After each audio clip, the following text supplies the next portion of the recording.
Manipuri Hope Channel da mayam butram nokchari anobu quarter ni aduga ngishina lesson number 2 Signs of Divinity haibi maram da koina naina minasi Aikoigi memory text ashina John chapter 11 verse 25 ka 26 tigini aduna ashi aikoigi lesson chin naina dringai da aina aikoigi rakta panelist yaura iba moyam musu introduce tobige aigi shida ya brother Horthan adagi brother Chakhamlung adagi country pau mayam musu welcome tawjari aduga mayam ni yingbiri boju welcome tawjari lesson ji discussion ji hobi anaba aigi brother country pau nangna prayer da aikoibu luchingbiyo. Let's pray. Sargada leiba ipa isor ngamlaba thoihelaba yam thagachari isor sigumba matam phaba pibibagidamak Lord. Adoi isor hauzik nanai akhoina fourth quarter suba lesson ani subagi discussion haudobasida isor akhoigi nangi thawai asengbado akhoida pibiyu aduga discussion loibadagi hawa phau nangna aningbada akhoida thawai asengbado yaw hanbiyo haina ani sudaba Jisugi mingda nijari amen. Amen. Aikoina yamna interesting oina previous quarter da aikoina book of Mark ta naina kibani aduga Jisugi wari gospel aikoina naina ki ngasiju aikoina naina gada basi handaki quarter sitishu book of John ni gospel ni manaba ngaktani ko adubu aikoina kari difference se khenabasi kari leibano haiba matamda book of Mark ka book of John se John haibagi magi author sina ibi basi mahakna kari focus tawuno hairaga Jishu si ishor gi matik mugun puba gi magi aduda uriba khudam sing aduda mana focus tawuni ko aduna lesson number 2 signs of divinity haibase Jishu na ishor gi matik mugun puba gi khudam sing haibani ko John chapter 11 verse 25 and 26 is mine haidun leiri Jishu na mangon haiki aidi hingatpa amasung hingba aduni aibu thajaba mahak adu shirabasu hingani aibu thajaba hingliba khudingna kaidong ngaidasu shiraroi nahakna masi thajabra haibasi ekoina kana Jishuna kanabu haikibano haibasu ekoina tatharakpa lesson sida ekoina khangmina rakani ko Signs of Divinity ekoina John chapter 1 verse 1 to 3 di ekoina paba matamda Jishu si wahay ni hai ekoina lesson number 3 4 parakul show hena discussion tawuni ko wahay asina aikoina da taimung banda leiriba sangsar da leiriba pumnamak wahay aduna sembi bani hai aduga wahay si kanano hairaga Jishu ni haibase John na show directly hawbada mahak na smaina khudam se pibidan leiri ngasigi lesson asida aikoina yamna maru oiba khudam ahum aikoina ubu phangani Jishu si ishor ni haibase karmaina mana utkibano haibado ahanmada aikoina Sunday portion aikoina chapa matamda book of Mark tajo aikoina ukiye karmaina Jishu na mi lising mangabu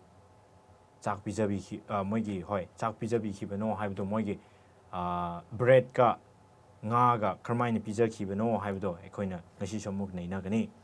John chapter 6 verse 4 ga 5 sidi aikoina yingma matamda moina chingya aduda mi sing mai mayamna Jishu gi matung ilaga chapa matamda adugi numit asi Passover nakshila e hai Passover si karino haina aikoina yingma matamda Old Testament da karmaina Egypt gi Israelite singbu kanthokpi khebano haibaki khudam ni hai ko adugi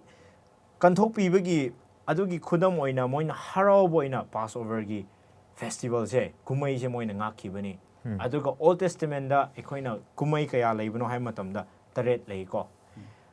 aduna aikoina John chapter 6 verse 1 to 14 digi aikoina yingma matamda Jishu si kanaga changnamnabano hairaga Moses ka changnamnai haine karmaina no hairaga Passover si asimatamna nakshila e aduga Moses na shu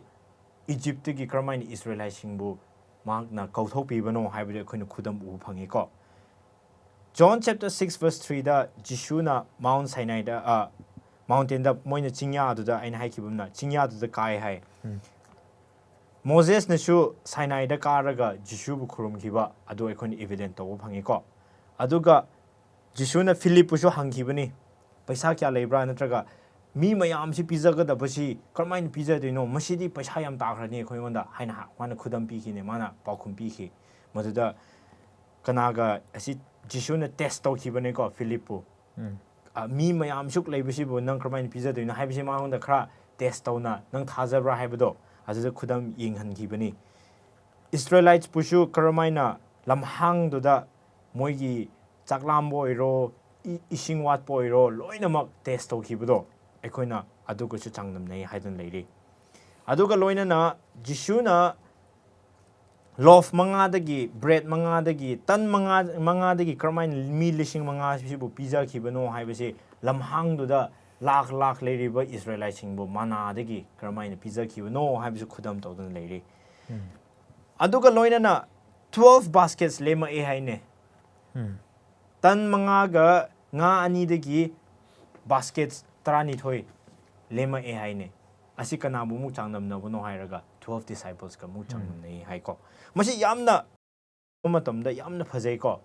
ꯀꯔꯝꯍꯥꯏꯅ ꯖꯤꯁꯨꯁꯤꯁꯨ prophet ꯑꯃ ꯑꯣꯏꯅ ꯀꯣ prophet ꯑꯃ ꯑꯣꯏꯅ ꯀꯔꯝꯍꯥꯏꯅ ꯎꯠꯄꯤꯈꯤꯕꯅꯣ ꯍꯥꯏꯕꯁꯦ ꯑꯩꯈꯣꯏꯅ ꯃꯁꯤꯗ ꯎꯕ ꯐꯪꯉꯤ ꯍꯥꯏꯕꯁꯦ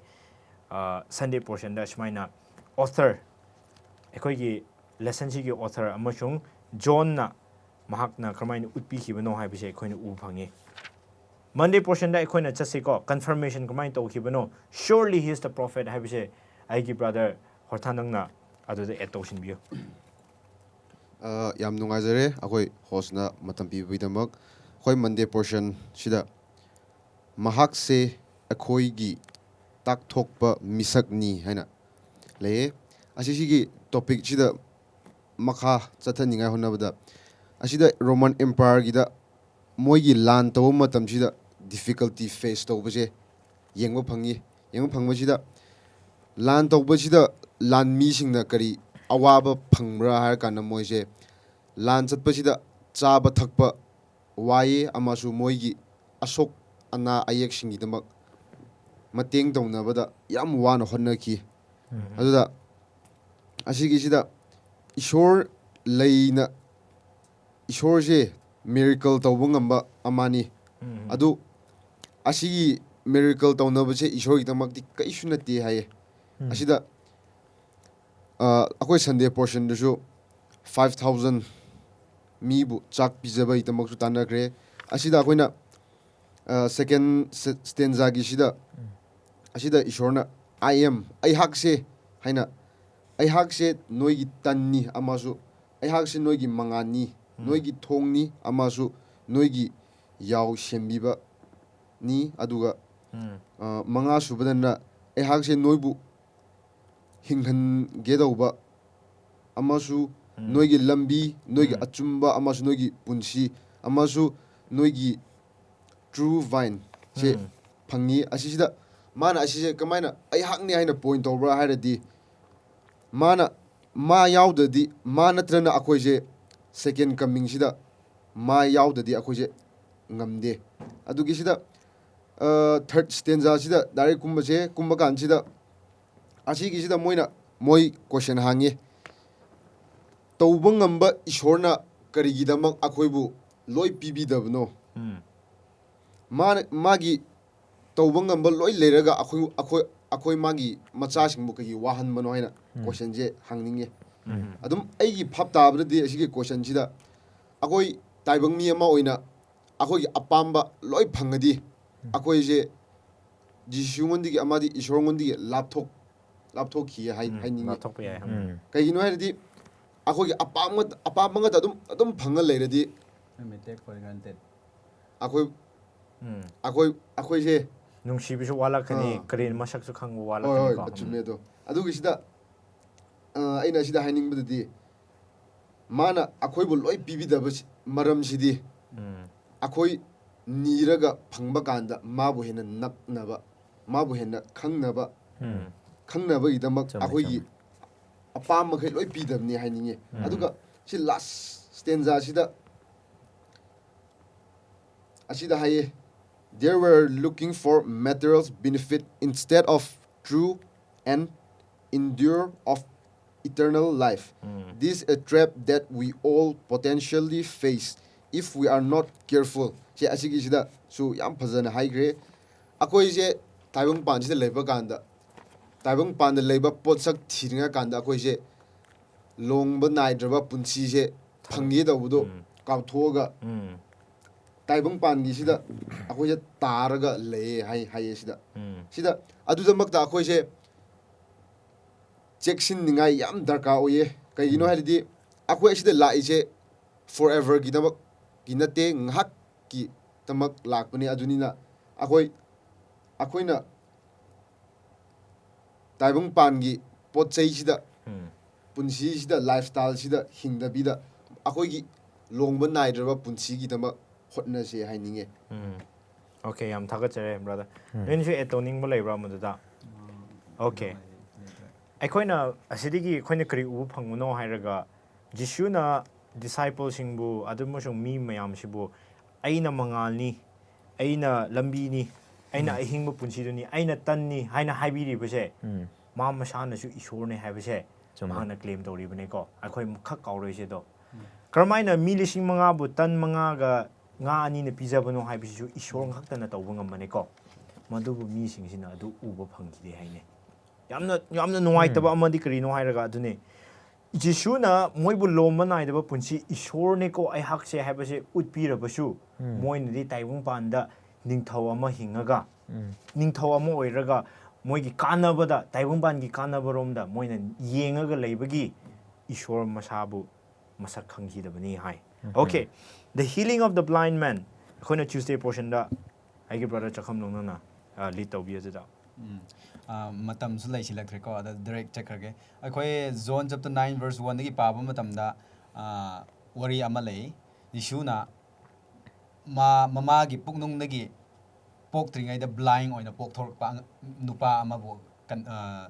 ꯍꯤꯜ ꯇꯧꯕꯤꯈꯤꯕꯀꯣ, ꯑꯗꯨꯒꯤ ꯋꯥꯔꯤꯗꯨꯗ. ꯑꯗꯨ ꯎꯕ ꯃꯇꯝꯁꯤꯗ ꯃꯥꯒꯤ ꯁꯤꯕꯣꯛꯁꯤꯡꯅ ꯍꯪꯉꯦ,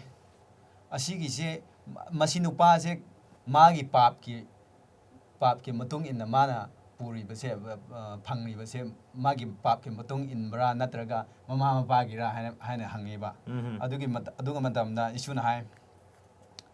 ꯑꯁꯤꯒꯤꯁꯦ ꯃꯍꯥꯛꯇ ꯅꯥꯔꯤꯕ ꯑꯁꯤꯒꯨꯝꯕ ꯄꯣꯠꯂꯨꯝ ꯄꯨꯔꯤꯁꯦ ꯃꯥꯕꯨ ꯍꯧꯖꯤꯛꯀꯤ ꯀꯟꯇꯦꯛꯇ ꯍꯥꯏꯔꯗꯤ ꯃꯥꯅ ꯀꯟꯕꯤꯔꯀꯥꯟꯗ ꯍꯤꯜ ꯇꯧꯕꯤꯕ ꯀꯥꯟꯗ ꯏꯁꯣꯔꯒꯤ ꯃꯁꯛꯇꯣ, ꯏꯁꯣꯔꯅꯤ ꯍꯥꯏꯕꯁꯤ ꯍꯤꯂꯤꯡꯁꯦ ꯄꯔꯐꯣꯝ ꯇꯧꯕ ꯃꯇꯝꯗ, ꯃꯤꯔꯦꯀꯜ ꯄꯔꯐꯣꯝ ꯇꯧꯕ ꯃꯇꯝꯗ ꯏꯁꯣꯔꯅꯤꯀꯣ ꯍꯥꯏꯕ ꯈꯪꯅꯕ ꯀꯩꯅꯣ ꯇꯧꯕꯅꯤ ꯍꯥꯏꯅꯀꯣ. ꯁꯤ ꯖꯣꯟꯒꯤ ꯊꯤꯝꯁꯦ ꯑꯦꯚ꯭ꯔꯤ ꯃꯤꯔꯦꯀꯜ ꯇꯧꯕ, ꯑꯦꯛꯇꯤꯚꯤꯇꯤꯁ ꯇꯧꯕ ꯃꯈꯩꯁꯦ ꯖꯣꯟꯅ ꯄꯣꯏꯟ ꯑꯥꯎꯠ ꯇꯧꯅꯤꯡꯉꯤꯁꯦ ꯃꯍꯥꯛꯁꯦ ꯏꯁꯣꯔꯃꯛꯅꯤ ꯍꯥꯏꯕꯗꯨ ꯄꯣꯏꯟ ꯇꯧꯅꯕ ꯊꯤꯝ ꯑꯃ ꯂꯩꯔꯤꯕ. ꯑꯗꯨꯁꯨ ꯃꯥ ꯄ꯭ꯔꯨꯐ ꯇꯧꯅꯤꯡꯉꯥꯏꯅꯤ ꯍꯥꯏꯅ ꯍꯥꯏ. ꯑꯗꯨꯒ ꯑꯣꯜ ꯇꯦꯁꯇꯃꯦꯟꯗ ꯄꯥꯕ ꯃꯇꯝꯗ ꯃꯁꯤꯒꯤ ꯑꯟꯁꯔꯁꯤꯗ ꯀꯔꯤ ꯍꯥꯏꯕ꯭ꯔꯥ ꯍꯥꯏꯔꯒ,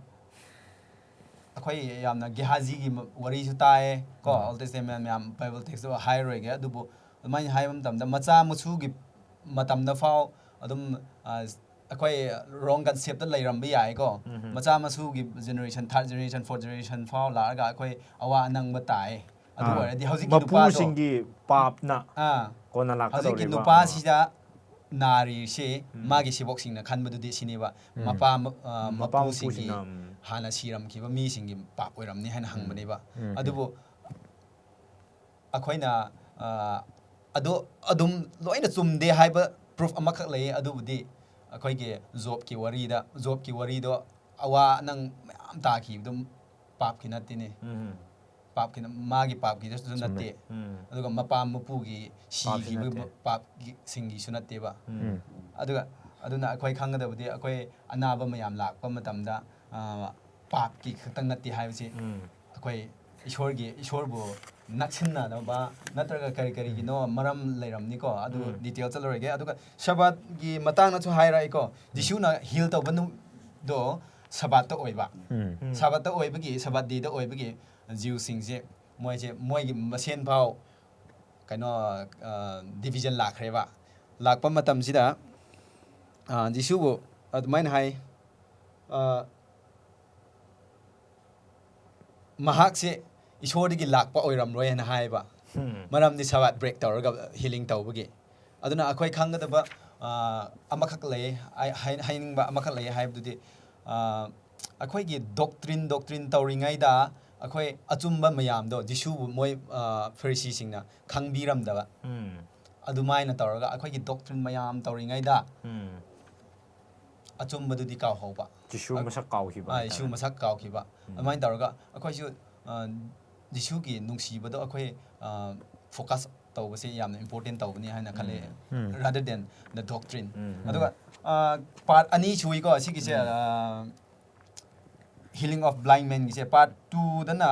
ꯀꯃꯥꯏꯅ ꯇꯧꯕ꯭ꯔꯥ ꯍꯥꯏꯔꯒ ꯖꯤꯁꯨꯒꯤ ꯃꯁꯤꯒꯤ ꯅꯔꯦꯁꯟꯁꯤꯗ ꯀꯩꯅꯣ ꯌꯥꯝꯅ ꯖꯤꯁꯨꯒꯤ ꯋꯥꯔꯤꯁꯤ ꯌꯥꯝ ꯌꯥꯎꯗꯦꯀꯣ ꯑꯗꯨꯕꯨ ꯍꯧꯖꯤꯛꯀꯤ ꯐꯔꯤꯁꯤꯗꯨꯒ ꯃꯤꯇꯥꯡꯕ ꯅꯨꯄꯥꯗꯨꯒ ꯀꯟꯚꯔꯁꯦꯁꯟꯒꯤ ꯗ ꯆꯠꯈ꯭ꯔꯦꯕ ꯑꯗꯨꯒ ꯀꯔꯝꯃꯥꯏꯅ ꯃꯤꯇꯥꯡꯕ ꯅꯨꯄꯥꯁꯤꯅ ꯀꯔꯝꯃꯥꯏꯅ ꯖꯤꯁꯨꯉꯣꯟꯗ ꯊꯥꯖꯕꯔꯣꯝꯗ ꯆꯪꯁꯤꯟꯈꯤꯕ ꯑꯗꯨꯒ ꯐꯔꯤꯁꯤꯁꯤꯡꯁꯤꯅ ꯍꯦꯟꯅ ꯂꯥꯞꯊꯣꯛꯈꯤꯕ ꯑꯗꯨ ꯎꯏ ꯄꯥꯕ ꯃꯇꯝꯗ ꯑꯩꯈꯣꯏ ꯆꯦꯞꯇꯔ 9ꯒꯤ 17ꯗꯒꯤ ꯄꯥꯕ ꯍꯧꯔꯗꯤ ꯑꯗꯨꯝ ꯎꯈ꯭ꯔꯅꯤ ꯃꯊꯪ ꯀꯣ ꯃꯣꯏꯁꯦ ꯁꯦꯀꯦꯟ ꯔꯥꯎꯟ ꯑꯣꯏꯅ ꯎꯅꯩ ꯍꯥꯏꯅꯦ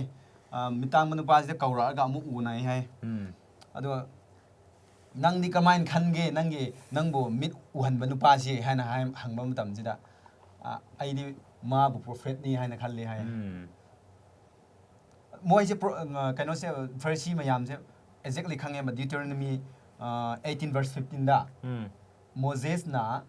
ꯑꯩꯒꯨꯝꯕ ꯄ꯭ꯔꯣꯐꯦꯠ ꯊꯥꯔꯛꯀꯅꯤꯀꯣ ꯍꯥꯏꯕꯁꯦ ꯃꯣꯏꯁꯦ ꯑꯗꯨꯐꯥꯎ ꯈꯪꯉꯦꯕ ꯃꯣꯏꯁꯦ ꯂꯣꯏ ꯈꯪꯈ꯭ꯔꯕꯅꯦꯕ ꯑꯗꯨꯕꯨ ꯃꯣꯏꯒꯤ ꯄꯨꯛꯅꯤꯡꯁꯤꯅ ꯍꯦꯟꯅ ꯂꯥꯞꯊꯣꯛꯈꯤꯕꯀꯣ ꯁꯤ ꯅꯨꯄꯥꯁꯤꯅ ꯕ꯭ꯂꯥꯏꯟ ꯃꯦꯟꯁꯤꯅ ꯃꯥꯕꯨ ꯍꯤꯂꯤꯡ ꯇꯧꯕꯤꯈꯤꯕꯗꯒꯤ ꯃꯊꯪ ꯃꯥꯁꯦ ꯑꯟꯗꯔꯁꯇꯦꯟꯗꯤꯡ ꯅꯛꯁꯜꯂꯛꯄ ꯑꯗꯨꯒ ꯑꯁꯤ ꯋꯥꯔꯤꯁꯦ ꯑꯗꯨꯝ ꯄꯥꯕ ꯃꯇꯝꯗ ꯀꯃꯥꯏꯅ ꯍꯥꯏꯌꯦ ꯃꯣꯏꯁꯦ ꯊꯥꯖꯕꯗꯨ ꯃꯊꯟꯗ ꯃꯣꯏ ꯒ꯭ꯔꯨꯞꯇꯨ ꯋꯥꯈꯜꯂꯣꯟꯗ ꯗꯤꯁꯤꯞ themselves ꯀꯣ ꯃꯣꯏ ꯃꯊꯟꯗ ꯋꯥꯈꯜꯂꯣꯟꯗ ꯗꯤꯁꯤꯞ ꯇꯧꯈ꯭ꯔꯦꯕ ꯑꯩꯈꯣꯏꯁꯨ ꯆꯦꯛꯁꯤꯟꯅꯤꯡꯉꯥꯏ ꯂꯩꯌꯦ ꯀꯔꯝꯃꯥꯏꯅ ꯋꯥꯈꯜꯁꯦ ꯏꯁꯥꯕꯨ ꯗꯤꯁꯤꯞ ꯇꯧꯔꯤꯕ꯭ꯔꯥ ꯍꯥꯏꯕꯗꯣ ꯏꯊꯟꯗ ꯗꯤꯁꯤꯞ ꯇꯧꯕ ꯍꯥꯏꯕꯁꯦ ꯆꯨꯝꯕ ꯈꯪꯅ ꯇꯧꯊꯣꯛꯄꯗꯤ ꯉꯝꯗꯕ ꯏꯀꯥꯏꯕ ꯑꯣꯏ ꯃꯤ ꯃꯃꯥꯡꯗ ꯑꯩ ꯑꯆꯨꯝꯕꯗꯤ ꯈꯪꯉꯤ ꯑꯗꯨꯕꯨ ꯑꯩꯅ ꯇꯧꯊꯣꯔꯛꯄꯗ ꯃꯤꯁꯤꯡꯅ ꯀꯔꯤ ꯈꯟꯒꯅꯤ ꯀꯣ ꯑꯩꯅ ꯇꯧꯊꯣꯔꯛꯄ ꯃꯇꯝꯗ ꯑꯩꯒꯤ ꯄ꯭ꯔꯤꯁꯇꯤꯖꯇꯤ ꯃꯥꯡꯒꯗ꯭ꯔꯥ ꯐꯦꯝꯁꯤ ꯃꯥꯡꯒꯗ꯭ꯔꯥ ꯗꯤꯛꯅꯤꯇꯤ ꯃꯥꯡꯒꯗ꯭ꯔꯥ ꯍꯥꯏꯅ ꯇꯧꯕꯗꯒꯤ ꯑꯆꯨꯝꯕ ꯂꯣꯠꯁꯤꯜꯂꯒ ꯇꯧꯕ ꯃꯌꯥꯝꯗꯣ ꯊꯝꯕ ꯃꯌꯥꯝꯗꯣ ꯃꯊꯟꯗ ꯗꯤꯁꯤꯞ ꯇꯧꯕ ꯍꯥꯏꯅ ꯀꯧꯋꯦꯕ ꯑꯗꯣ ꯑꯁꯤꯒꯤ ꯋꯥꯔꯤꯁꯤꯗ ꯃꯣꯏꯁꯦ ꯂꯣꯏ ꯈꯪꯉꯤ ꯑꯗꯨꯕꯨ ꯃꯣꯏꯒꯤ ꯋꯥꯔꯤꯁꯦ ꯄꯥꯕ ꯃꯇꯝꯗ 25, 26, 27 ꯌꯥꯝ ꯅꯨꯡꯉꯥꯏꯀꯣ ꯑꯗꯨꯒ 31ꯗꯒꯤ ꯅꯪ ꯄꯥꯕ ꯌꯥꯔꯗꯤ ꯑꯗꯨം ꯈꯔ ꯄꯥꯕꯤꯒꯦꯔꯥ 31ꯗꯒꯤ ꯀꯣ John chapter 9 verse 31 ꯀꯣ ꯑꯩꯅ ꯄꯥꯕꯤꯒꯦ ꯃꯗꯨꯗ ꯏꯁꯣꯔ ꯁꯨꯃꯥꯏꯅ ꯂꯩꯔꯦ ꯑꯗꯨꯗ ꯏꯁꯣꯔꯅ ꯄꯥꯞ ꯆꯦꯟꯕꯁꯤꯡꯒꯤ ꯍꯥꯏꯖꯕ ꯇꯥꯕꯤꯗꯦ ꯍꯥꯏꯕ ꯑꯩꯈꯣꯏꯅ ꯈꯪꯉꯤ ꯑꯗꯨꯕꯨ ꯀꯅꯥꯒꯨꯝꯕꯅ ꯏꯁꯣꯔ ꯀꯤꯕ ꯃꯤ ꯑꯣꯏꯔꯕꯗꯤ ꯑꯃꯁꯨꯡ ꯃꯍꯥꯛꯀꯤ ꯑꯅꯤꯡꯕ ꯇꯧꯔꯕꯗꯤ ꯏꯁꯣꯔꯅ ꯃꯍꯥꯛꯀꯤ ꯍꯥꯏꯖꯕ ꯇꯥꯕꯤ ꯌꯦꯡꯉꯣ ꯃꯥꯅ ꯍꯧꯖꯤꯛ ꯕ꯭ꯂꯥꯏꯟ ꯃꯦꯟꯁꯤꯅ ꯃꯣꯏꯁꯦ ꯑꯥꯔꯒꯨ ꯌꯥꯝ ꯐꯔꯤꯁꯤꯁꯤꯡꯁꯤꯅ ꯑꯥꯔꯒꯨ ꯌꯥꯝꯅ ꯇꯧꯃꯟꯕꯗꯨꯗ ꯃꯥꯁꯦ ꯉꯥꯎꯈ꯭ꯔꯦꯕ ꯑꯗꯨꯒꯤꯗꯃꯛꯇ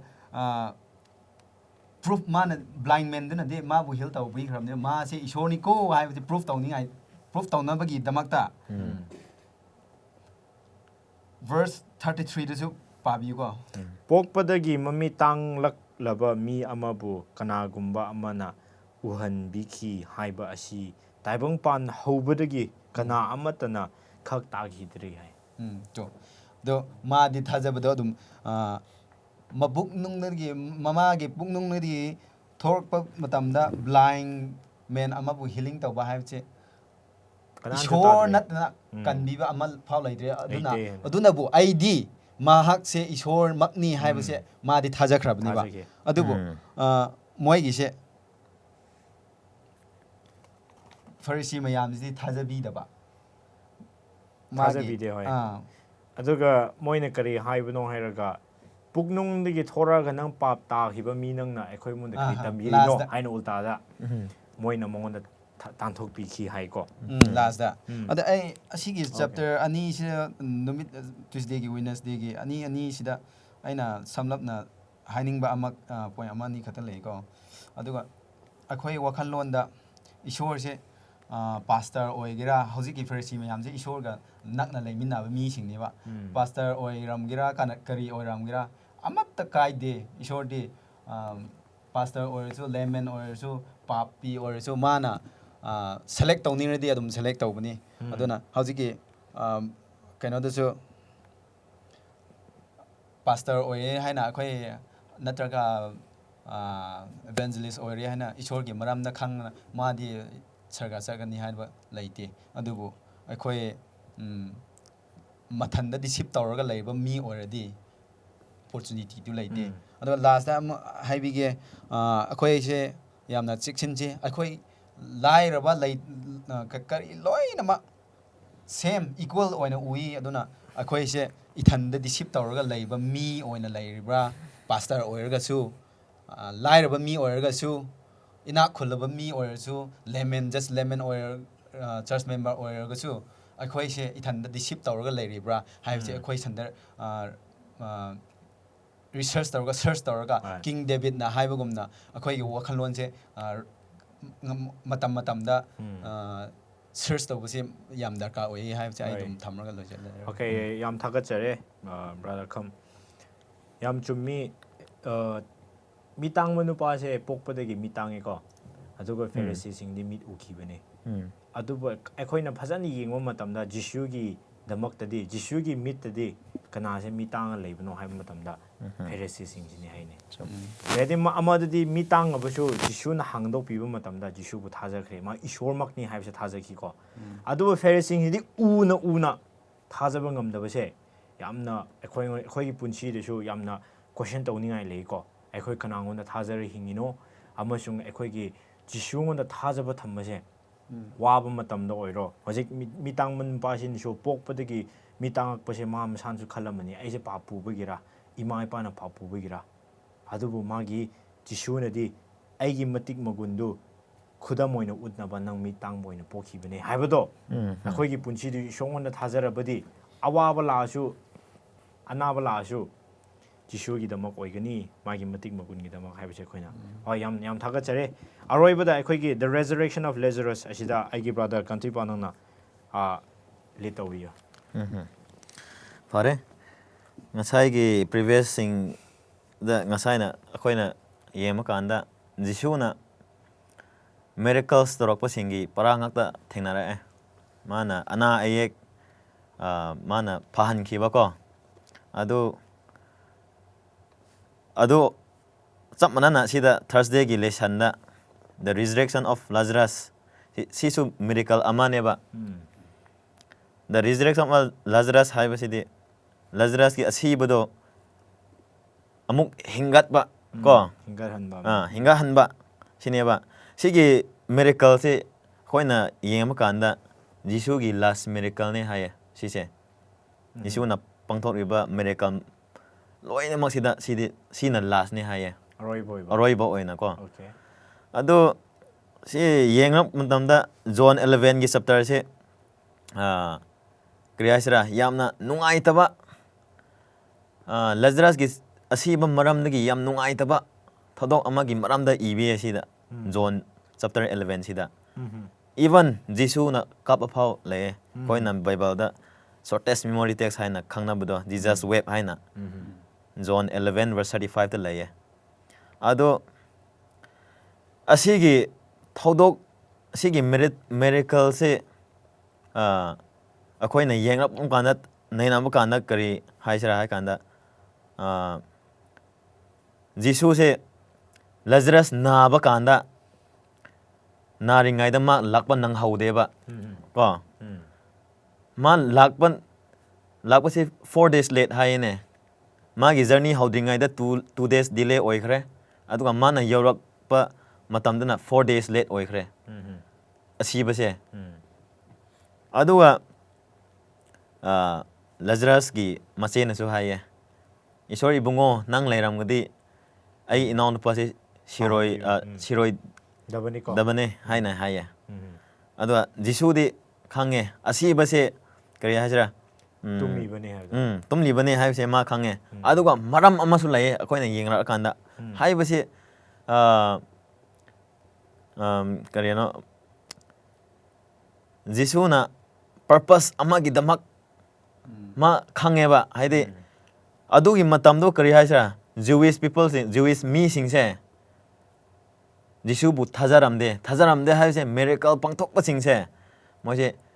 ꯏꯁꯣꯔꯒꯤ ꯄꯋꯥꯔꯗꯒꯤ ꯅꯠꯇꯦ ꯍꯥꯏꯅ ꯃꯣꯏ ꯊꯥꯖꯩꯕ ꯃꯣꯏꯅ ꯊꯥꯖꯕꯁꯤ ꯁꯩꯇꯥꯟꯒꯤ ꯄꯋꯥꯔꯗꯒꯤꯅꯦ ꯍꯥꯏꯅ ꯑꯗꯨꯝ ꯊꯥꯖꯔꯒ ꯂꯩꯌꯦꯕ ꯃꯣꯏꯁꯦ ꯏꯁꯣꯔꯗꯒꯤ ꯂꯥꯛꯄꯅꯤ ꯍꯥꯏꯕꯁꯤ ꯈꯪꯗꯦꯕ ꯃꯣꯏꯁꯦ ꯑꯗꯨꯒ ꯄꯔꯄꯁ ꯑꯃ ꯂꯩꯌꯦꯕ ꯁꯤꯗ